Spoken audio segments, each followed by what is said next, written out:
Welcome to an Epiphany with Tiffany. My name is Tiffany, and I've just had an epiphany. This podcast is all about Christian singles looking for community. Christian dating can be quite a mess these days. I'll share stories from my guests and practical tips for successful love. Dating shouldn't be this hard, right? So grab your favorite snack or drink and curl up with this episode, and you might just have an epiphany of your own. Okay, so the first date question, we have not talked about this a lot with the other ladies so far, so I kind of want to jump into that. As far as like the cost, what does that look like? I have a lot of thoughts. Okay, on this topic. Then let's go. I'm glad I asked you this one. Yeah, I have a ton of thoughts. So I have had really amazing coffee dates that have lasted hours, and we've shut down the coffee house, and I've had really great dinner dates. I appreciate something that's very low key, very low risk, as you can say. So coffee or lunch is probably my preference, or maybe even brunch is my preference. As far as money goes, I'm not impressed by that. I want you to be, I would like a guy to be financially stable, but I've had really terrible experiences in the past with my most recent ex-boyfriend from a couple of years ago. Basically made it seem at the beginning of our relationship that he was financially stable, not rich, but just, financially stable, good with money. And it turned out that was not the case. So I'm really hesitant about people who flaunt wealth. So I prefer something very low key, middle of the road, something where I would be able to afford to pay on my own if he doesn't. Although I'm from the South, so I kind of expect him to pay on the first date. Yeah. But I'm always prepared to pay for myself.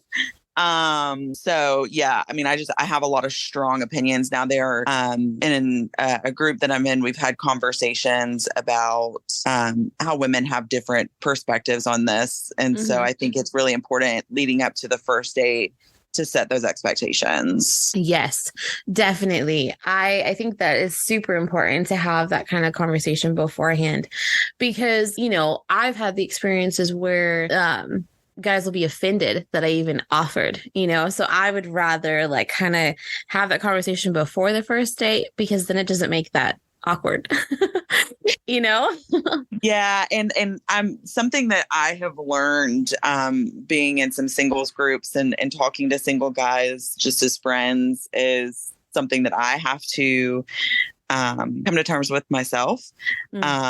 Second date is usually always on me. I always offer for the second date. And from what I understand from my single male friends, that is an issue. That they, if a guy is taking you out, you need to let him pay. And I'm very much for equality in a relationship. So that's why I'm always like, hey, let me get the second date. But, I also would be, going back to the first date, I think I would be incredibly uncomfortable if we go to a really fancy restaurant for the first date, because typically the fancy restaurants are what I have always called special occasion restaurants, birthdays, graduations, that type of thing. And for a first date, I would just be very, very uncomfortable, I think. Yeah, I totally understand. I agree. I'm a let's go get coffee kind of girl, or because I'm in California, I'm like, let's go to the beach, and just walk along the beach. Like, that's so simple. I'm the person that would rather sit and talk and actually get to know you, instead of feeling like awkward that we're at this fancy place. And it just brings in these other, not expectations, but just brings in these other aspects that don't necessarily need to be there until you're further into a relationship, in my opinion. 100%. Yeah. It's like, okay, cool. You have money. That's nice. But that's not all that this relationship is about, so. Right. That reminds me of a Shania Twain song that don't impress me much. I don't. Yes. Yeah, no. I'm not impressed by your wealth. Yeah, I'm more impressed by your character and absolutely your heart after Jesus. Yes, really. Yes, exactly. Like your heart for other people, just that those are the things that are attractive to me. Yes, physical is a thing, but it's still I would rather know that somebody is, has a servant's heart and whatever that looks like, because that's different for each person, but, has a servant's heart and really is running after God over trying to impress me by taking me out somewhere fancy. Indeed. And that's not, I feel like that's also not like everyday life, like everyday life, like once you're married and you have kids, it might just be both of you sitting at the kitchen table exhausted after you got the kids to bed and just going, hi, honey, how was your day? Right. Yeah. And that's why, like I said, I call them, I grew up lower middle class. So that's why I call them special occasion restaurants. And that also plays into the part why I would be incredibly uncomfortable if like, that's what you're going, if that's what you're throwing at me right out the gate.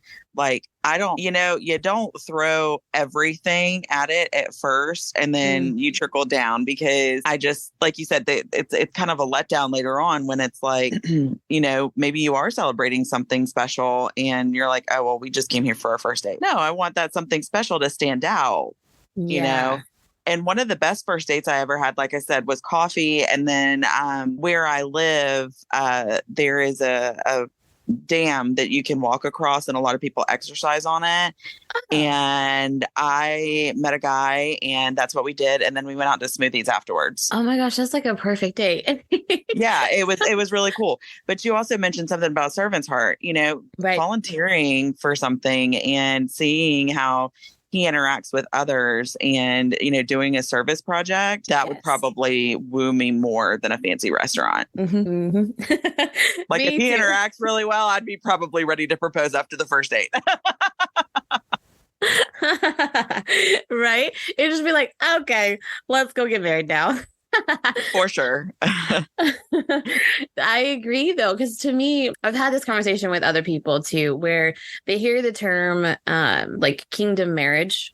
And, they're like, oh, it has to all be about ministry. And I'm like, no. Like, to me, the idea around a kingdom marriage is like you as a couple have a common goal, and that common goal can be done in full-time ministry, or it could be, you both have jobs and you use those jobs as your ministry platform, but you're also, if you're having kids, those are your ministry too. You know what I mean?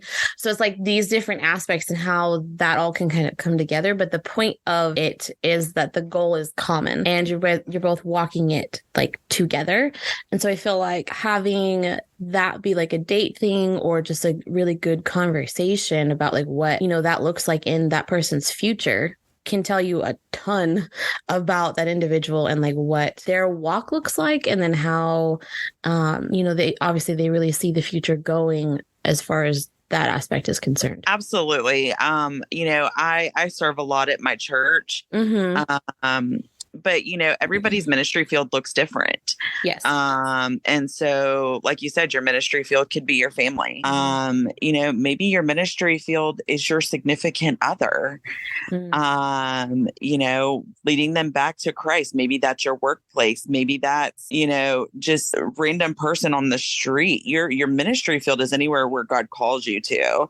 Right. And so I agree with you. A kingdom marriage is all about having God first in the relationship and having common goals when it comes to serving him, whether that's serving each other within your relationship. I'm of the age that because I will be 40 in a week, that kids may or may not be on the table for me. And so, but I love serving in nursery and I love pouring into kids at my church. And I'm so grateful that at my church, I have friends that allow me to love their kids like my own. And so maybe that looks like serving in the preschool or serving in the youth group and pouring into kids that are not our own, and providing a different perspective in that way.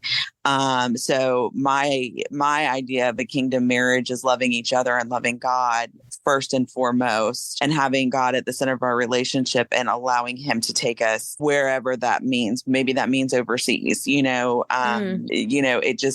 really praying together. And I think praying together is the most intimate thing that you can do.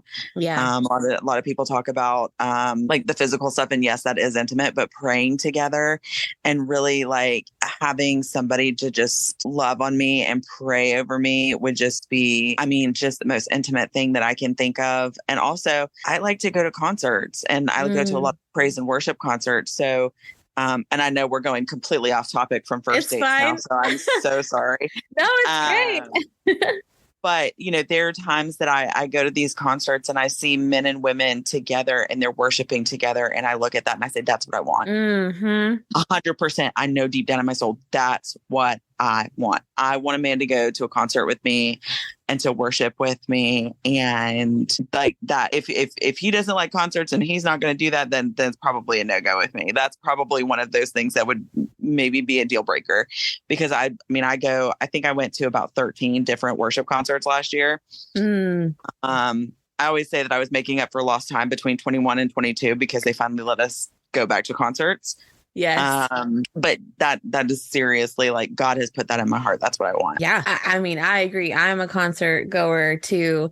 Not always just praise and worship, but I'm not always praise and worship either. I went to go see Reba earlier this year. So, I'm jealous. that was actually a really great concert because it was right after, so where I live, there was a very large court case involving a small town Southern lawyer.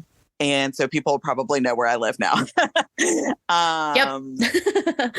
But she sang The Night the Lights Went Out in Georgia, and she let us belt out at the top of our lungs, "Don't trust your soul to no backwoods Southern lawyer." And it was amazing because we all knew who we were talking about.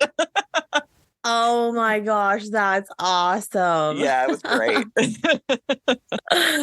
I've always wanted to see her in concert, so I'm a little jealous, but that's okay. Maybe eventually it'll happen. This was really a God thing. One of my dearest friends from college, she and I have known each other for 20 something years, and she lost her daughter in a car accident at 17 earlier this year. So it's been very tough on all of us because I was in the room when that child was born. So she was like mine. Yeah. And she got 2 free tickets, and she texted me and she was like, "Hey, you want to go?" And I was like, "Sure. When is it?" And she was like, "Tonight." And I was like, "Awesome, let's go." So it was really just a God thing for me to be able to love on her and to have dinner with her and to be able to support her. And also we both had a lot of fun in the meantime. Yeah, that's amazing how that stuff, God just is like, here.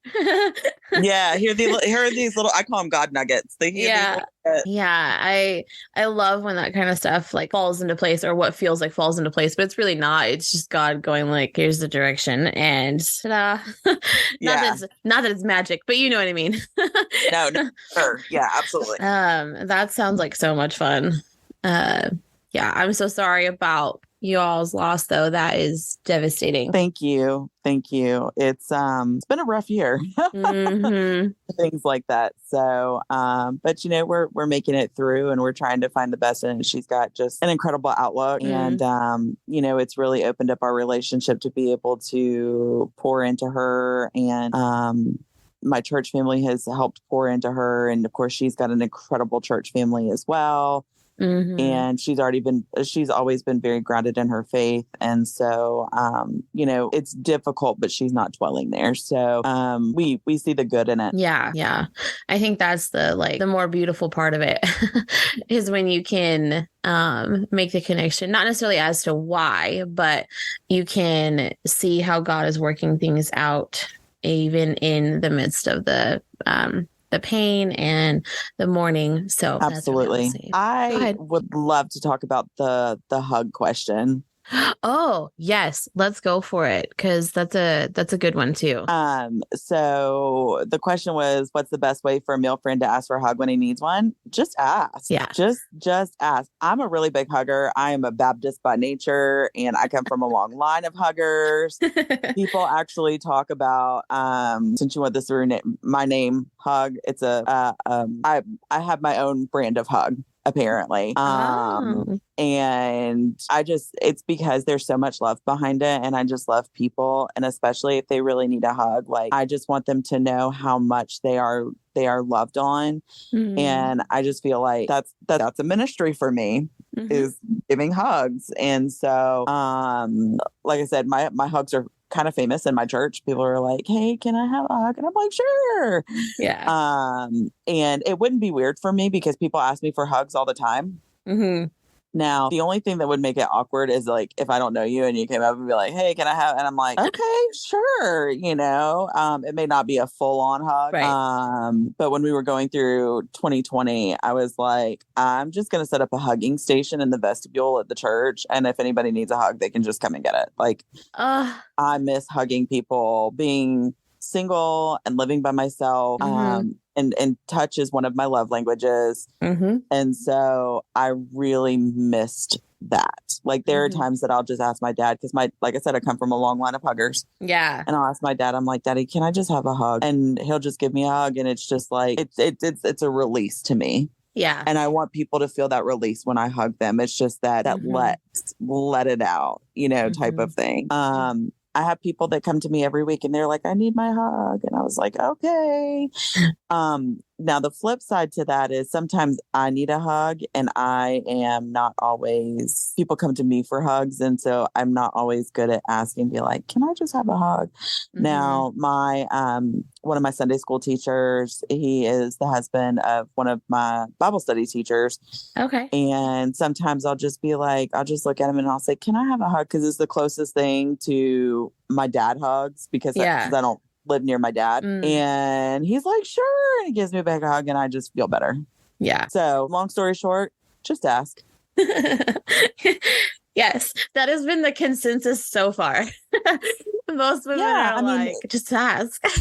And I think it's because there's this, and I know that I'm going to get canceled for using this terminology, but it is, and I think you know where I'm going to say, because of this toxic masculinity that you can't show emotion and you can't, and this goes into another question that you asked about, like, if he's having a hard day and, if I'm your partner, I need to see the good, the bad, and the ugly. And so that means, you come home and just be like, babe, I've had a really rough day. Can I have a hug? And we just sit on the couch and have a cuddle and let me talk about it and, go from there, because relationships are 100. Yes. Okay. So it ends up being 200%. Now, sometimes you might have to give 150 because your partner only has 50. Right. And it's going to be vice versa. That's why it's so important to be in tune and be able to openly express, like, I've had a rough day. I need a hug. I just need to sit and talk it out. Or I just need to sit in silence and just have you run your fingers through my hair. Or, and women the same way, because sometimes I think that so much goes on the man's shoulders that women don't they don't want to burden with something else. And so they're like, oh, I don't want to burden him. So then they go to their girlfriends and then that creates a rift in the relationship. And sometimes she just needs to, like I do with my dad, I look at my partner and say, I just really need a hug, or I just really need to sit here and just have your arms around me and just let me cry it out, or whatever the case may be. I love kickboxing. So maybe it's like, hey, can we go to the gym together and let's just punch it out? Yes. Because I've got a lot of anger and I just need to get this out, or something like that. And it's knowing your partner and what they need. And sometimes it's going to be intuitive and sometimes it's just going to be like, I think as you get further in the relationship, it's intuitive. But getting back to the hug thing, I don't think hugs have to equal something sexual. And unfortunately, culture has made it that way. I think it can just be, I don't have a significant other and I just need this release of stress. So, hey, can I have a hug? And then we go about our way. You know, I have a couple friend of mine that was going through a really, really rough time earlier this year and later last year. And I asked, but I was like, do you need a hug? And he was like, sure. And I gave him a hug and he was like, thank you. I really needed that. But touch is also one of his love languages. And what I think it's lost in translation is that your love languages can be spoken by anybody. That's why I really love the singles version of the 5 love languages, because it talks about with significant others, with friends, in your work life, with children, with other family members. It's not just an intimate relationship. It's kind of everything, because everybody fills your love bucket. So I think it's when you really get to know somebody, especially if you're really good friends, and just being kind of intuitive and being like, I know something's off, I'm going to give you a hug. Or my friend's wife is not a big hugger. So I'm like, or I'll ask her, I'll be like, do you need a hug? And sometimes she'll say yes. And sometimes she's like, no. And I'm like, okay. Because some people's love language is not touch. I know some of those people and I'm like, why? Right. Goes against everything Baptist in me. Yes, it goes in against every grain of my body too, because I'm physical touch as well. And so it's like when I come up to somebody who's not physical touch, it's like I feel awkward. You know, not that they're awkward, but I feel awkward because I'm like, oh wait, yeah, I can't hug you because you don't like those, you know? And I have some friends that are like that, and I'm like, and like I said, one of my dearest friends, I know she's not a hugger, and I was like, can I give you a hug? And she was like, thank you for asking. Sure. Yeah. And it's just the respect of saying, hey, I realize that this is kind of a boundary for you. I would love to broach that boundary, but if it's not okay with you, then I won't. And that's what boundaries are, right? Is recognizing that, saying, hey, where do we stand on this? So, but she doesn't get a full on hug because that's not her jam. And that's fine. Exactly. Yeah. It's such a great thing to like learn your love languages and to learn those around you, because like you said, when you're single, that the way that your love bucket is filled can be by all these other people. And in my own life, like when I started realizing, hey, this is what my love languages are, and this is how I interact in this, family unit, and then these are what theirs are, it was like so mind opening to me, because I'm like, oh, now I understand why, this family member, yes, might like physical touch, but it's not necessarily their top thing. They're a gift giver. Or they like gifts, right? Where that's not even, I'm like, okay. For me, it's like, okay, I'll appreciate it, but it's not necessarily how I feel the most loved, right? So, but learning that, or like with my dad in particular, one of his top is acts of service. And I think men tend to be more service oriented. I know my dad is very much acts of service as well. Love languages didn't really exist when we were much younger. So it wasn't until later on in life when we were out of the house before we realized what that is. And he and my mom had gone through it and some counseling there, and they've been married almost 44 years.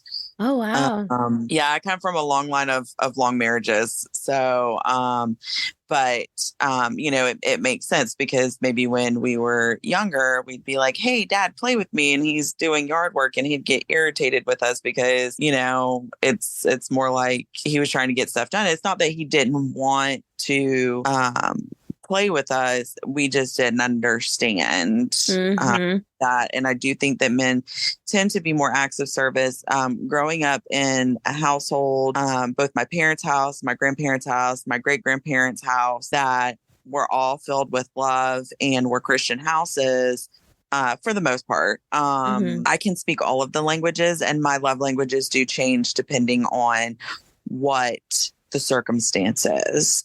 So I went through a really rough time with an ex-boyfriend, and he was not working, and I would come home and he would be here and have not done laundry or started cooking or anything like that. So like, here I am, I have worked all day, and now I have to do all of this stuff too when you weren't working and you were here all day. So I felt very unloved in those moments and in that situation, where acts of service would have been my top love language at that point, because I don't want to have to work all day and then come home and do all these things too. Yeah. So Again, I think that comes to knowing your partner and having God at the center of your marriage, of your marriage or your relationship.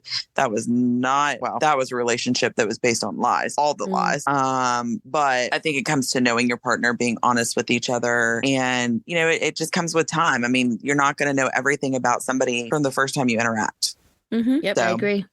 Even though we try. Yeah. And I mean, I want to know all the things about everybody, but some things just come with time. It's like when I train somebody at work and I'm like, I want to teach you all the things, but I also have so many years of experience that there are nuanced things that I wish I could put a siphon in my ear and just take all of my knowledge and put it in your head. But I can't do that. It takes time. Yeah. And I feel like it doesn't need to be an overwhelming thing either. Like I said, I think sometimes we put too much pressure into getting to know somebody. And for sure. It's like, we can let this happen organically, Yeah, absolutely. Everything. Yeah. And I think that goes to the intentionality question on that you asked. I think setting expectations right out the bat are so important. And so if this is a guy that he's like, hey, I would like to get to know you. And so, how that would look where maybe he's quote unquote sliding into your DMs. Or just saying, hey, Tiffany, I've interacted with you online, maybe through a group or, I hate online dating. I think it's atrocious. Me too. It's like a big cattle call, right? Because you just look at it and you're like, oh, that looks like a nice filly or heifer or whatever. I'll try that one.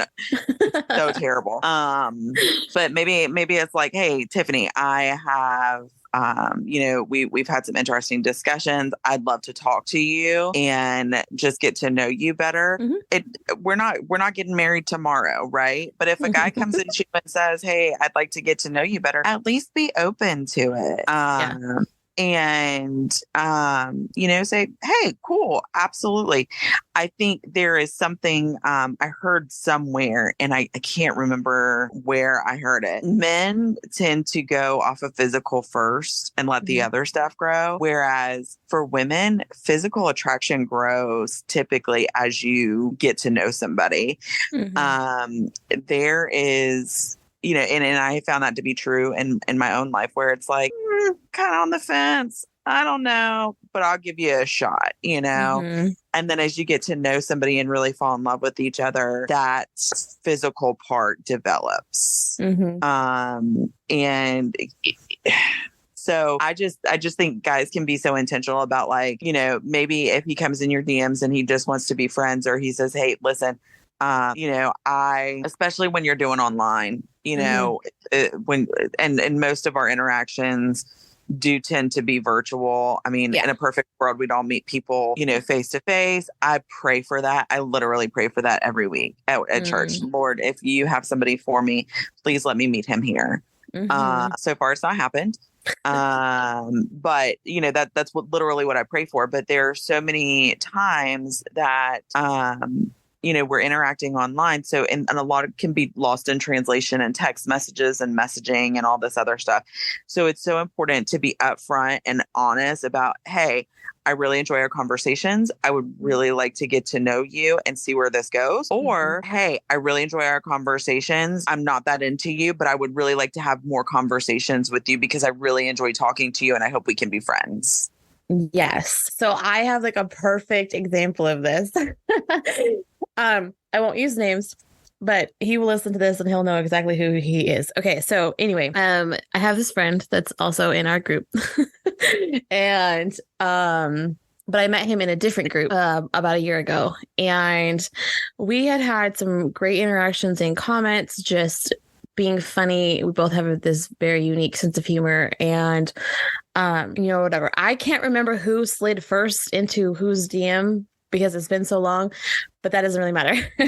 After we got into the DMs, just because it was just like this funny thing we were talking about. And he was like, hey, I'm just going to put this out here because I think you're amazing and everything. But, I don't want the same things that you do. And he was basing that on like things that he had read in comment sections and like my intro posts and all that stuff. And so he basically was like, let's just be friends. But I wanted to put this out there so like we both knew, hey, this is what this is. And I was just like so dumbfounded because I agree. I mean, I agreed. I was like, yeah, we're just friends. I had already like, you know, put that in my mind that this wasn't anything other than friendship, but it was just so amazing for him to just kind of lay it out there like that, because I had never experienced that before. And I randomly just thank him.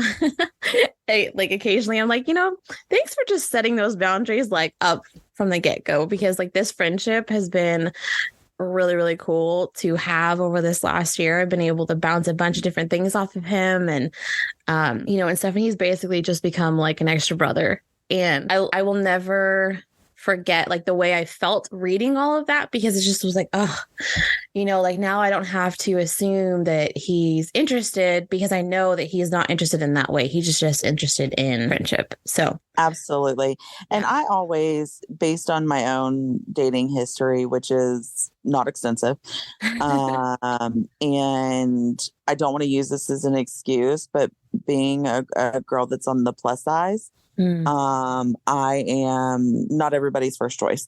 I always just assume that a guy just wants to be friends. I never assume. So that is also another perspective, that when it comes to being intentional and a guy really wants to get to know me to see where it goes, he needs to be open to that and say, listen, I like you. I think you're a fantastic person. I would like to be able to get to know you and see where this goes, because I'm interested in you.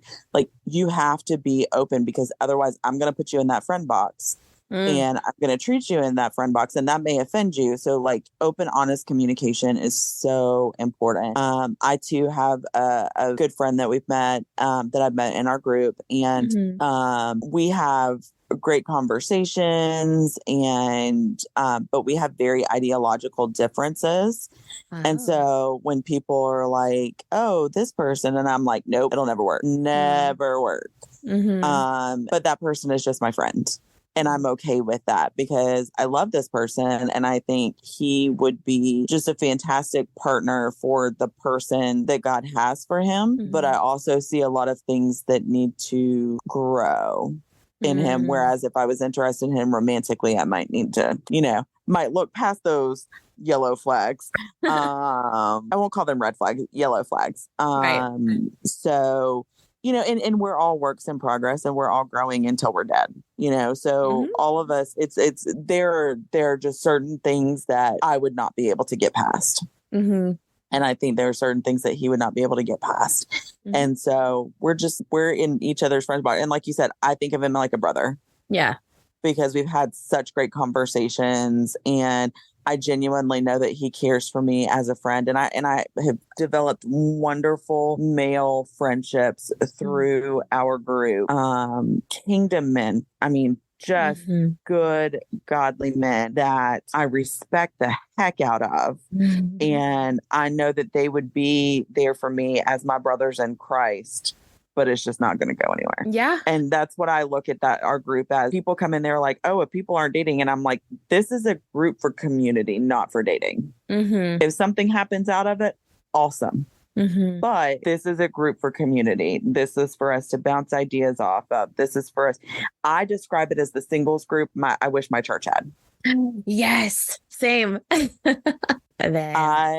thank the founder of the group so many times over that she listened to God and created that group, because there's actually a subgroup that we created over on a different platform. And that's our family. Like we laugh together, we cry together, a relationship has developed, and we're like, okay, it's going to be the first marriage and we're all going to be there. And like, you know, like it's just, and we talk about everything. We even have a girl talk group where we literally have talked about everything girl talk, which I won't share here because boys cannot be privy to all things girl talk. Yes.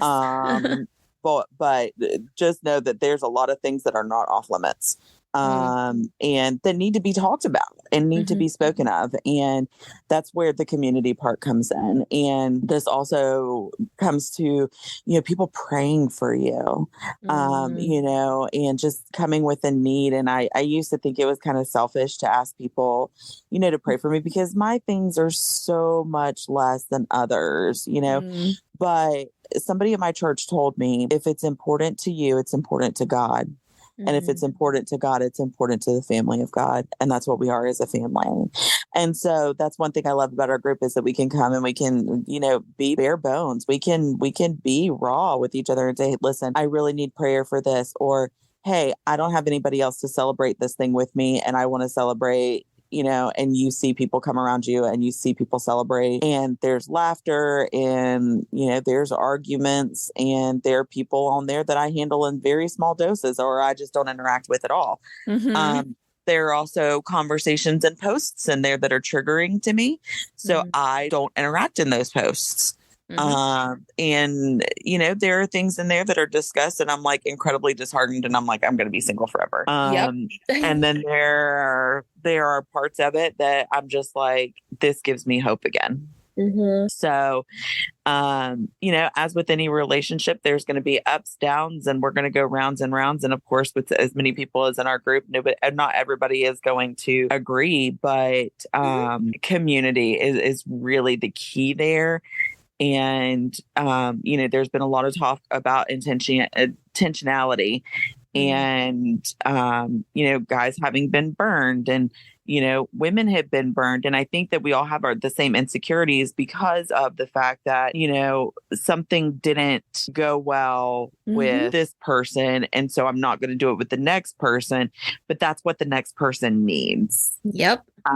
So it's very difficult. And it's the whole adage, one bad apple spoils the whole bunch. So because a guy was open and honest and intentional saying, you're not my type, I think you're really awesome, but you're just not for me. And because a female acted terribly to that instead of accepting that information graciously, it was just over. So and so he's reticent to say that same thing and kindness. And I think that is the key here. You can't just be blunt and be like, hey, you're fat, I don't like you. Like that's not going to go over well. And that's going to be for females or males. You know, a female can't say, hey, you're a jerk, I don't like you. You can lovingly say, I think you are amazing. And that person is genuinely amazing, but they're not for you. I think that everything should be said in love and graciousness. And it goes back to the old 90s, which most of us are in, you know, our 30s and 40s. What would Jesus do? What would Jesus do? That doesn't mean you have to love everybody, but it also means that you need to be gracious. Because Jesus was gracious. Yes, I agree. There's so many ways to, you know, let somebody down, air quoting there, right? In a way that leaves them better than how they came to you. You should always leave somebody better than you found them. 100%. And it's just like, because I've been there too. Like I've, you know, in the past used the excuse of like, oh, I just feel like God isn't, you know, doesn't want me to be with you. Or like, that's not the phrasing, but you know what I mean? Like that kind of line of excuse instead of saying like, you know, I think you're awesome. I'm just not that interested in you, you know, like just that's just so much more simple than putting it on God, right? Like I feel like we use that excuse too much, and that's guys and girls, you know, or men and women, use that excuse way too much instead of just being blunt, but in a kind way, you know, because you can be blunt and be kind. Absolutely. And I think that the grace, when you're going to let somebody down, think about what you would want somebody to say to you. Now that can be a slippery slope because some people just want it straight out, but also you have to understand, what would Jesus do in this situation? And I think about the adulterous woman and, you know, where, you know, Jesus was like, he without sin, throw the first stone. And then he looked at her and he said, go and sin no more. I'm recognizing that what you did was wrong. I am not condoning that. What I'm doing is saying you can be free. So it's not a matter of saying, hey, you're ugly, I don't like you. Or, hey, you're a jerk, I don't like you. Just be like, hey, unfortunately, I'm just not getting the compatibility here. I think you're really awesome. I wish you the best of luck. We can be friends. Or if it's somebody who you just don't like, and be like, listen, we have very different views, and I just don't think that this would be a friendship that would be worth pursuing. Yes. There are so many ways to be gracious, but it's not acting in the moment and not acting out of your emotions. It is truly, what would Jesus do in this situation? Amen.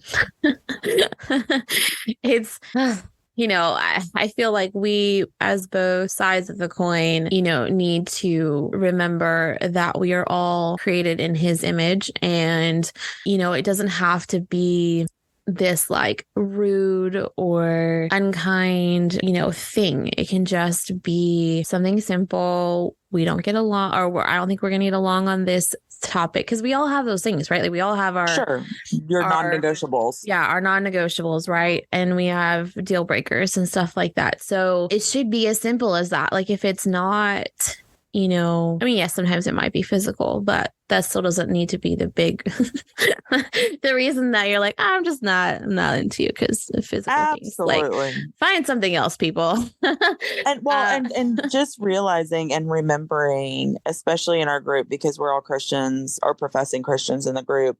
Yeah. That is your sister in Christ. That is your brother in Christ. And you don't want to be the reason that they stumble away from their faith. Yes. Do not be a stumbling block in this situation. And honestly, if you're going to be rude and mean and terrible to somebody, you're not showing the love of Christ, and you are not doing your Christian duty in that situation. And that's really disheartening for a lot of people, because most everybody, I think, has got some sort of church hurt somewhere. Oh yeah. I would go out on that limb. And you don't want to be the reason that somebody just says, if this is how Christians and too many, I can get on my soapbox about this. Too many people are falling away from the church these days because we are not being gracious, and because we are sitting high and mighty and we're standing in judgment all the time, instead of getting to know somebody and getting to the root cause. And I always tell people, I'm like, I have plenty of places that sit next to me on my row at church. And if you're perfect, you can't sit there. I only want imperfect people on my row, because if you're perfect, that row's going to burn up, and I don't want to try to be there. But it comes down to basic interactions. And I think that people are like, oh, well, people are going from the church for this and that and the other. No, it comes down to basic human interactions. And when you stand in judgment of somebody for whatever the case may be, and you take on that holier than thou, instead of being humble and saying, listen, we have very different ideological differences, and I just don't think that would work in this relationship or in a relationship. And just being open and honest and clear. Redirect things with humor a lot of times, because it's just so ridiculous. I'm not going to argue over it. I'm just going to make a joke out of it, because I want you to see how ridiculous this is. This goes into another question that you had. I am in what's called semi-close singleness. I just started grad school. And so it's incredibly difficult to balance work, grad school, some semblance of a social life, that type of thing. So I just don't think I'm at a place where I would be a very good partner right now. So I am not actively looking. However, I do pray that the Lord brings me somebody at church. And if for some reason the Lord said, it's time for you, and this is the person that I want for you, He's going to do it. No matter what my time is, no matter what I say. And so, I don't think I think it's important that we don't close ourselves off completely, because we can miss what God has for us. But then there's the old adage, what God has for you will not pass you by. No, but you can make it a lot more difficult for you to have. Yes.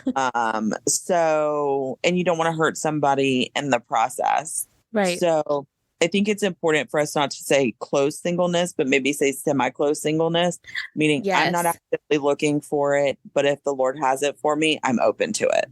Yeah. And one thing that I really hope, and one thing that led me to this, is that I really hope that the men who submitted the questions, number one, I would like to say that I appreciate all the men that submitted questions, because I think that that's how we communicate with each other. And it's the whole men are from Mars, women are from Venus. Like, we have different perspectives on the same thing. Yeah. And so, and we communicate very differently. And I applaud the boldness and the bravery of them submitting questions, like these burning questions, for us to be able to have these conversations. And I hope that they understand I hope, number one, that they'll listen, but also that they can see through these different perspectives of different females that we're not all the same. And so, yeah, you may have had a bad experience with one. That doesn't count out everybody else. And the same for women. You know, we need to be, don't throw the baby out with the bathwater. Yes. I mean, I just appreciate the fact that we're having these conversations, and that the men are going to be willing to listen, and they submit these questions and say, listen, what does this mean? And that it's a safe space for them to be able to ask these questions, for us to be able to kind of answer them. And, you know, who knows, maybe it changes perspective for somebody. And, you know, I just pray that any man who listens to this would just be enlightened and know that he is loved as a brother in Christ. I think I can speak for all the women that you're going to interview, that he is loved as a brother in Christ by all of us. And that the last thing in the world that we would want to do is hurt our brother. And but we also don't want to be hurt. Right. And that, you know, we are praying for them just as much as they pray for us. And, you know, who knows, maybe after listening to this, there are some kingdom marriages that come about, which would be great. Hey, thanks for listening. I hope you've enjoyed the stories and the perspectives that were shared in this episode. Please share it with a friend whose dating life might need some help. Wink, wink. If you want to connect with me on social media, you can find me on Instagram, TikTok, and Twitter @AnEpiphWithTiff. I really hope to see you there. There are multiple ways that you can support my show.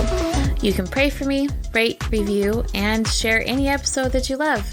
Or you can even financially contribute by going to patreon.com/An Epiphany with Tiffany. Until next time, I'm Tiffany, and I hope you just had an epiphany.